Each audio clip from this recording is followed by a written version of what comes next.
Assalamu alaikum wa rahmatullahi wa barakatuh. Il suffit parfois d'un seul mot pour guérir un cœur ou le blesser profondément. En islam, la parole n'est jamais légère, elle n'est jamais insignifiante. Chaque mot que nous prononçons porte un poids, une intention, une conséquence. Et pour une femme, qu'elle soit mariée ou non, ce pouvoir est encore plus subtil, plus profond, presque invisible, mais incroyablement puissant.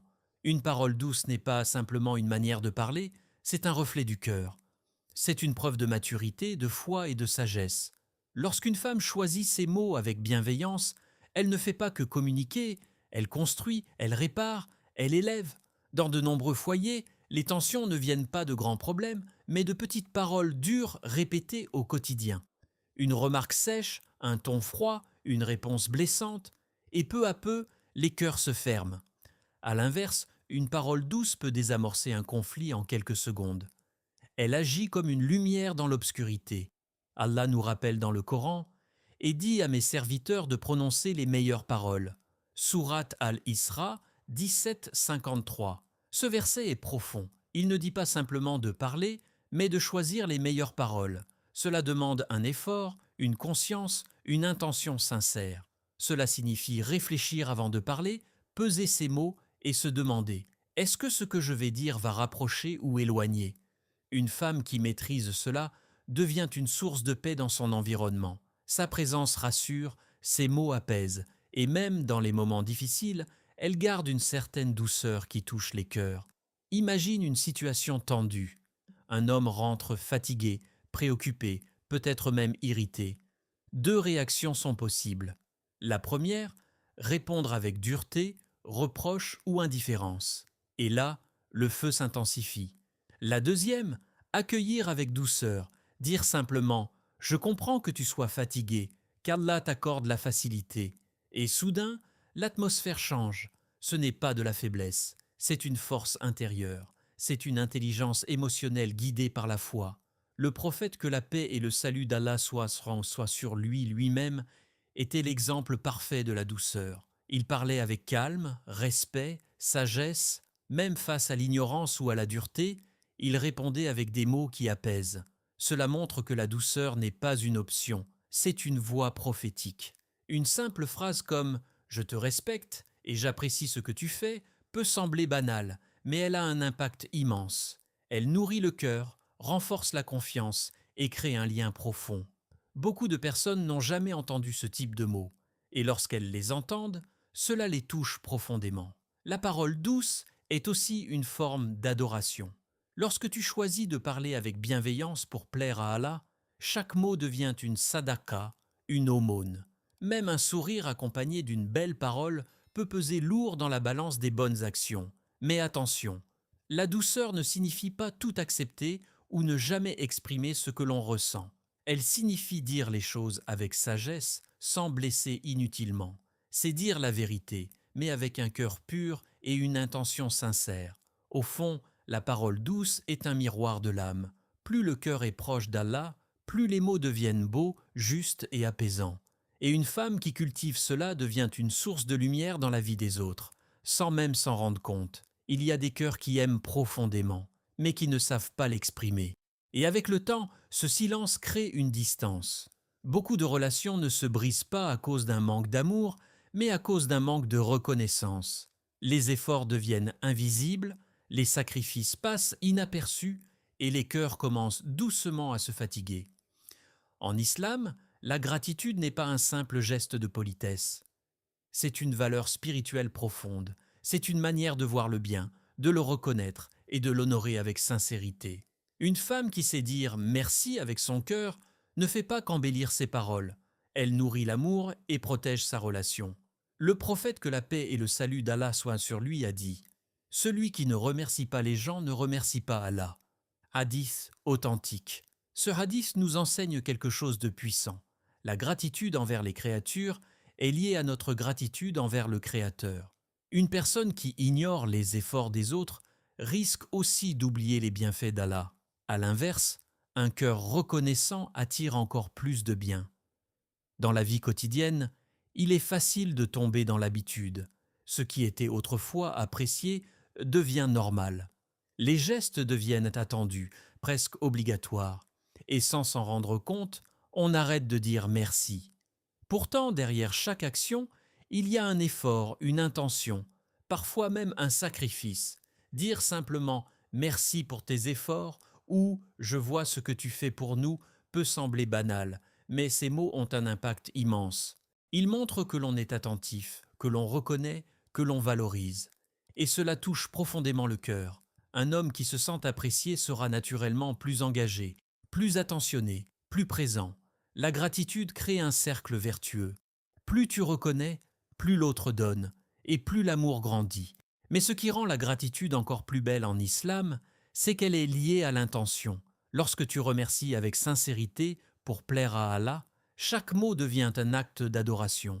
Tu ne remercies pas seulement une personne, tu reconnais un bienfait qu'Allah a permis. La gratitude transforme aussi ta propre perception. Au lieu de te concentrer sur ce qui manque, tu commences à voir ce qui est déjà là. Au lieu de te plaindre, tu apprécieras. Et cela change ton état intérieur. Ton cœur devient plus apaisé, plus positif, plus lumineux. Dans certaines situations, les tensions naissent parce que chacun attend quelque chose de l'autre, sans jamais exprimer ce qu'il reçoit déjà. La gratitude casse ce schéma. Elle ramène de l'équilibre. Elle rappelle que derrière chaque défaut, il y a aussi des qualités. Une femme qui exprime sa reconnaissance sincèrement devient précieuse, pas parce qu'elle flatte, mais parce qu'elle voit avec le cœur. Elle remarque les détails, elle valorise les efforts, elle encourage sans exagérer. Et cela crée une atmosphère de paix dans le foyer. Il est aussi important de comprendre que la gratitude ne doit pas être rare. Ce n'est pas quelque chose que l'on exprime uniquement dans les grands moments. Au contraire, ce sont les petites attentions quotidiennes qui construisent les grandes relations. Un sourire accompagné d'un merci, un regard sincère, une parole douce, tout cela compte. Et parfois, ce sont ces petites choses qui manquent le plus. La gratitude n'est pas une faiblesse. Ce n'est pas se rabaisser, ni dépendre de l'autre. C'est une force intérieure. C'est la capacité de reconnaître le bien sans orgueil, sans attente, avec sincérité. Et dans un foyer où la gratitude est présente, la baraka descend. Les cœurs se rapprochent, les tensions diminuent, et même les épreuves deviennent plus faciles à traverser. Parce qu'un cœur reconnaissant est un cœur vivant. Il y a des mots qui élèvent et d'autres qui rabaissent. Et souvent, ce n'est pas ce que l'on dit qui fait le plus de dégâts, mais la manière dont on le dit. Le respect dans les paroles est une valeur essentielle en islam, une qualité noble qui reflète la profondeur du cœur et la beauté du caractère. Une femme qui parle avec respect, même lorsqu'elle est blessée, même lorsqu'elle est en désaccord, montre une force intérieure rare. Elle ne se laisse pas emporter par la colère, elle ne cherche ni à humilier, ni à blesser. Elle choisit ses mots avec conscience, parce qu'elle sait que chaque parole laisse une trace. Dans beaucoup de relations, les conflits ne viennent pas seulement des problèmes eux-mêmes, mais du manque de respect dans les échanges. Une parole dure, un ton méprisant, une réponse agressive, et le cœur ferme. Les blessures s'accumulent, parfois sans jamais guérir. Allah nous donne une image magnifique dans le Coran.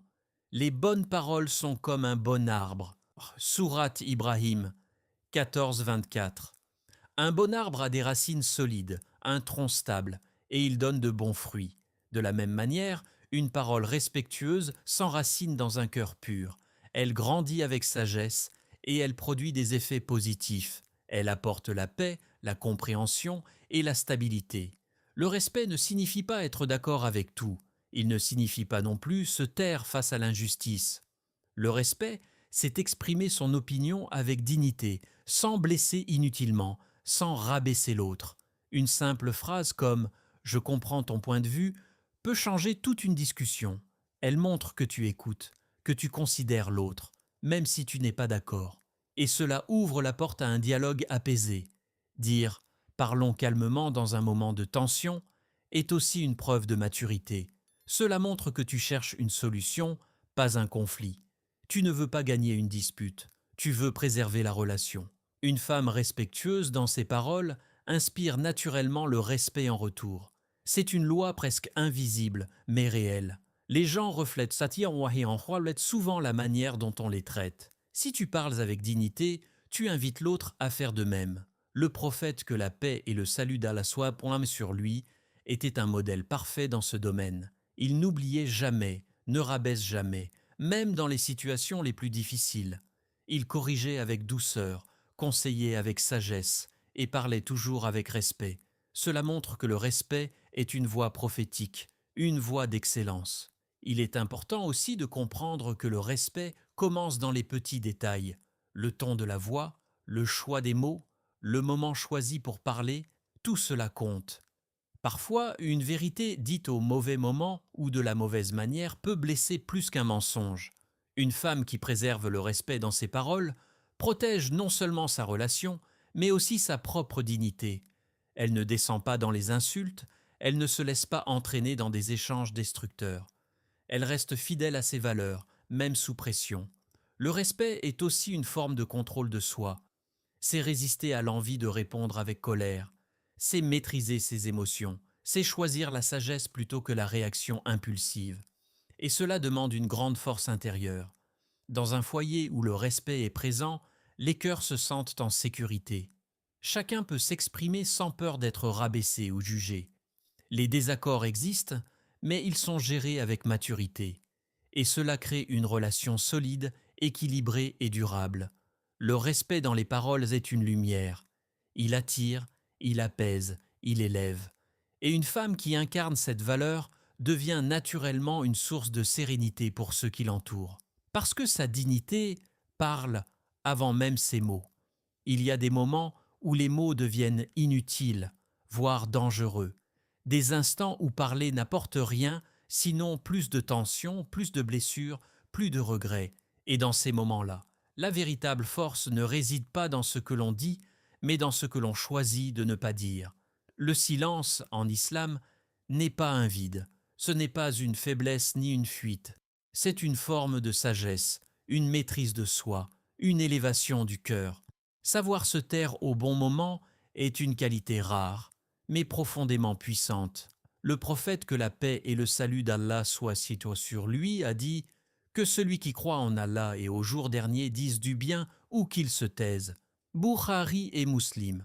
Ce hadith pose une règle simple mais exigeante. Si tes paroles ne sont pas bénéfiques, alors le silence est meilleur. Cela demande une grande conscience de soi. Cela demande de freiner ses émotions, de résister à l'impulsion de répondre immédiatement, surtout lorsque l'on est touché, énervé ou blessé. Dans la vie quotidienne, combien de disputes auraient pu être évitées si l'un des deux avait choisi de se taire quelques secondes de plus? Combien de relations auraient été préservées si certains mots n'avaient jamais été prononcés? Une parole dite sous la colère peut laisser une trace pendant des années. Mais un silence choisi avec sagesse peut éviter une blessure profonde. Il agit comme une barrière invisible qui protège le cœur de l'autre, et le tien aussi. Une femme sage comprend cela. Elle sait que toutes les vérités ne doivent pas être dites immédiatement, que tous les sentiments ne doivent pas être exprimés à chaud. Elle sait attendre le bon moment, choisir le bon ton et parfois ne rien dire du tout. Imagine une situation tendue où les émotions sont fortes, les voix s'élèvent, les cœurs s'agitent. À ce moment précis, répondre ici avec les mêmes émotions ne fera qu'aggraver la situation.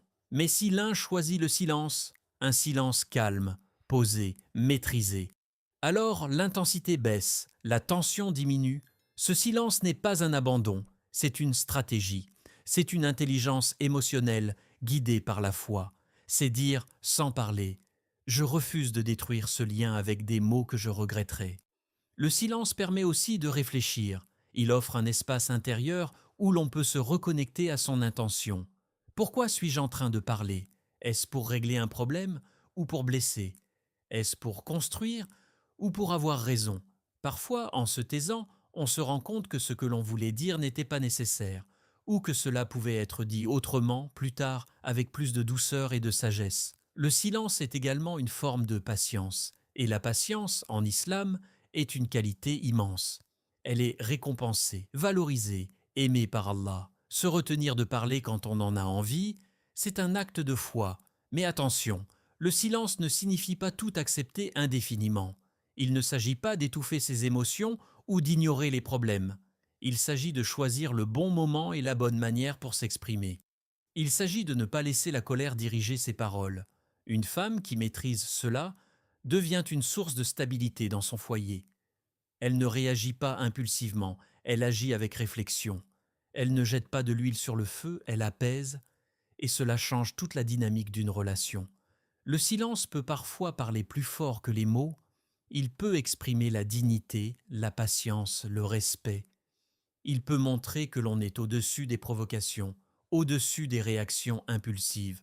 Et dans un monde où tout le monde parle, où chacun veut répondre, prouver, argumenter, celui qui sait se taire avec sagesse possède une force que peu de gens comprennent. Car au fond, se taire au bon moment, c'est protéger son cœur, préserver ses relations et se rapprocher d'Allah à travers la maîtrise de soi. Il y a des paroles qui semblent belles, mais qui sonnent creux, et il y a des paroles simples, presque ordinaires, mais qui touchent profondément le cœur. Quelle est la différence? Ce n'est pas le choix des mots, ce n'est pas la manière de parler, c'est ce qu'il y a derrière, c'est l'intention. En islam, l'intention est le cœur de chaque action. Elle donne de la valeur, du sens et même une dimension spirituelle à ce que l'on fait. Une même phrase peut avoir un impact totalement différent selon l'intention avec laquelle elle est prononcée. Le prophète, que la paix et le salut d'Allah soient sur lui, a dit « Les actions ne valent que par leurs intentions ». Bukhari et Muslim. Ce hadith est une clé immense. Il nous rappelle que ce qui compte auprès d'Allah, ce n'est pas seulement ce que l'on montre, mais ce que l'on cache dans le cœur. Une parole peut être douce en apparence, mais remplie d'orgueil, de manipulation ou d'arrière-pensée. Et dans ce cas, elle perd sa lumière. À l'inverse, une parole simple, dite avec sincérité, peut toucher un cœur en profondeur, parce qu'elle est vraie, parce qu'elle est pure, parce qu'elle vient d'un cœur qui cherche à plaire à Allah avant tout. Une femme qui parle avec une intention sincère ne cherche pas à contrôler, ni à manipuler, ni à obtenir quelque chose en retour. Elle parle avec authenticité, elle exprime ce qu'elle ressent avec vérité, sans exagération, sans calcul. Quand elle dit « je t'apprécie », ce n'est pas pour influencer, c'est parce qu'elle le pense réellement. Quand elle conseille, ce n'est pas pour dominer, mais pour améliorer. Quand elle se tait, ce n'est pas par faiblesse, mais par sagesse. Cette sincérité donne une force incroyable à ses paroles. Les gens ressentent instinctivement quand quelqu'un est vrai. Ils perçoivent cette authenticité, même sans pouvoir l'expliquer, et cela crée une confiance naturelle. L'intention sincère transforme aussi la parole en acte d'adoration. Chaque mot devient une opportunité de se rapprocher d'Allah. Chaque échange devient une occasion de faire le bien. Dire une bonne parole pour apaiser un cœur, pour encourager, pour réparer, tout cela peut être une forme de sadaka. Et ce qui est beau, c'est que cela ne coûte rien, mais peut rapporter énormément. Une femme qui purifie son intention dans ses paroles devient une source de lumière. Elle ne parle pas pour être admirée, elle ne cherche pas à avoir le dernier mot. Elle cherche la vérité, la paix, l'agrément d'Allah. Dans les relations, cette sincérité change tout. Elle enlève les jeux, les malentendus, les tensions cachées, elle apporte de la clarté, de la transparence et une forme de sérénité. Beaucoup de conflits naissent de mauvaises intentions, vouloir prouver, dominer, blesser ou se défendre à tout prix. Mais lorsque l'intention est pure, même les désaccords deviennent plus doux. On ne cherche plus à gagner, on cherche à comprendre. Il est important aussi de se rappeler que l'intention est quelque chose qui se travaille. Elle se corrige, se purifie, s'améliore avec le temps. Cela demande de l'introspection, de la sincérité avec soi-même et une connexion avec Allah. Avant de parler, une femme sincère peut se poser une simple question. Pourquoi est-ce que je dis cela? Est-ce pour faire du bien? Ou pour satisfaire mon ego? Est-ce pour rapprocher? Ou pour créer une distance? Ce petit moment de réflexion peut transformer complètement la qualité de ses paroles. Au fond, la beauté la plus puissante est celle qui ne se voit pas. L'intention sincère est invisible, mais ses effets sont immenses. Elle donne du poids aux mots, de la douceur aux échanges et de la baraka aux relations. Et une femme qui parle avec une intention pure devient bien plus qu'une simple interlocutrice. Elle devient une source de paix, un rappel vivant et un cœur qui guide vers le bien, simplement par la sincérité de ses mots.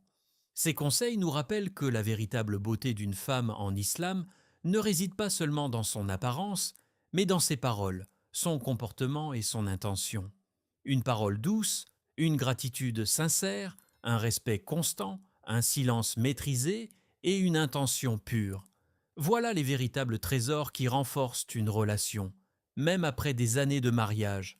Ces phrases irrésistibles ne sont pas des techniques pour manipuler ou séduire, mais des clés spirituelles pour construire un amour sincère, durable et béni par Allah. Elles transforment les relations en actes d'adoration et remplissent les cœurs de sérénité. Si ce rappel t'a touché, prends un instant pour réfléchir. Quelles sont les paroles que tu utilises chaque jour? Apportent-elles la paix ou l'attention? Rapprochent-elles ou éloignent-elles? Abonne-toi à l'Islam Connect, partage cette lumière autour de toi et participe à répandre des rappels qui élèvent les cœurs. Merci d'avoir ouvert ton cœur à cette parole. Que la paix d'Allah t'accompagne dans chaque mot que tu prononces. Allah dit dans le Coran, en vérité, c'est par le rappel d'Allah que les cœurs se tranquillisent. Sourate Ar-Ra'd 13-28. Qu'Allah purifie nos paroles, apaise nos cœurs et bénisse nos relations. Amen.